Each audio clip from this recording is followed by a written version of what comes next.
वो हमारा संचित कर्म है। उस धन में से हमने थोड़ा धन निकाला और उसको हम यूज कर रहे हैं, बकाया हमने तिजोरी बंद कर दिया, उसको हम यूज कर रहे हैं, थोड़ा धन निकाल लिया अपने जीवन के खर्चे के लिए कि इतना खर्च हम जीवन में करेंगे और बकाया बंद पड़ा। तो जो जमा है वो है संचित कर्म, कर्म रूपी धन मान लीजिए आप। जो जमा है वो है संचित कर्म, और जो हमने उसमें से निकाल करके जिनको हम यूज कर रहे हैं, खा रहे हैं, पी रहे हैं, वो है हमारे प्रारब्ध कर्म। उन कर्मों से लेकर के हम अपने जीवन, उस धन को लेकर के हम जीवन में यूज कर रहे हैं, वो हमारा हुआ प्रारब्ध कर्म। क्रियमाण कर्म कौन सा है? जो हम रोज कर रहे हैं और कर करके उनकी कमाई जमा कर रहे हैं, ये क्रियमाण कर्म है। तो विचार करें, जब हम सच्चे गुरु की शरण में जाते हैं, सत्संग में जाते हैं, कोई तत्ववेता गुरु जब हमको मिलता है और उन गुरु की शरण में जाकर के हम दीक्षा लेते हैं और वो संत हमको प्रभु से जोड़ देता है। जब प्रभु से जोड़ देता है तो क्या होता है? तुरंत उसी क्षण क्या होता है? उसी क्षण ये होता है कि जो तुम्हारे संचित कर्म है, बहुत जन्म जन्मांतरों के जो इकट्ठा ढेर लगा हुआ है कर्म, वो संचित कर्म वो सतगुरु उसी क्षण जलाकर भस्म कर देते हैं। कितना बड़ा फायदा! पता नहीं वो कर्म भोगने में कितना टाइम लगता, 84 लाख दुनिया भोग भोग करके तब भी वो खत्म नहीं हो पाते, क्योंकि कर्मों की ढेरी बहुत बड़ी है।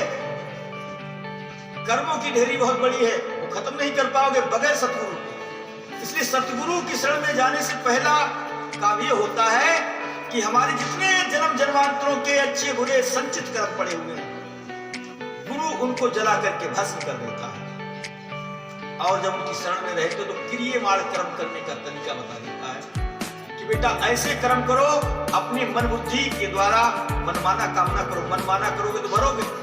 गुरु की आज्ञा, गुरु के सानिध्य में लेकर के वो काम करो तो उसका फल तुम्हें भोगना नहीं पड़ेगा, क्योंकि सब कुछ तो तुमने परमात्मा को दे दिया। तन मन धन सब तेरा, प्रभु सब कुछ है तेरा, और तेरा तुझको अर्पण क्या लागे मेरा।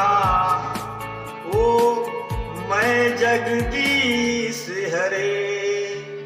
ये आरती सबने सुनी होगी, लेकिन खाली गाती रहे होगे, इसका मतलब नहीं समझा होगा।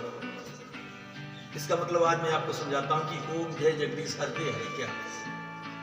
वो जिसको तुम भगवान मानते हो, जिसको तुम भगवान मानते हो वो कौन है? ओम। ओम कहा जाता है पहले, ओम जय, ओम कहते पहले। तो ओम शब्द का अर्थ सुना आपने? ओम किसे कहते हैं? ओम क्या है? ओम में 3 अक्षर बनते हैं, आ उ मा, 3 बनते हैं, और एक अर्धचंद्र लगा हुआ होता है, उसके ऊपर एक बिंदी लगी होती है, 4। ओम में 4 अक्षर बनते हैं। तो ये बात मैंने कई बार सुनाई है, फिर भी आप आज फिर सुने।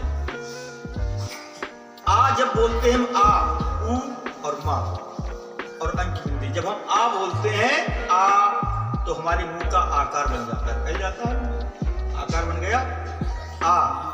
तो इससे आकार जगत की रचना हुई, ध्यान दें, आकार जगत की रचना हुई। और जब ऊ बोलते हैं ऊ, तो तालू पर जीभ लग जाती है, मतलब इस संसार के जगत से ऊपर उठ गए। इससे ऊपर की बात, ऊपर कौन सा लोक है? सूक्ष्म लोक। इस स्थूल शरीर से ऊपर कौन सा शरीर है? सूक्ष्म शरीर। ठीक है ना? तो सूक्ष्म शरीर की रचना हुई या सूक्ष्म जगत की रचना हुई, जिसमें देवी देवता भूत प्रेत रहते हैं, उसकी रचना हुई। या शरीर की मान लीजिए, आ कहने से इस स्थूल शरीर की रचना हुई, ऊ कहने से जब ऊ बोलोगे तो तालू पर जीभ लगेगी, जीभ ऊपर उठेगी। बोल के देख लेना, अनुभव कर लेना, क्योंकि मंजन फल पेखो तत्काला, बाद में नहीं। काक होए पिक बके मराला। सत्संग में यही विशेषता होगी, तुरंत अनुभव कीजिए। सत्संग नाम ही ऐसा होता है कि जहां सत्य स्वीकारा जाता हो और झूठ का तिरस्कार किया जाता हो, उसी का नाम सत्संग। और जहां झूठ भी शामिल किया जाता हो, झूठ भी सही उनके पाए लगे, सत्संग ऐसा जहां होता हो तो वो सत्संग नहीं है।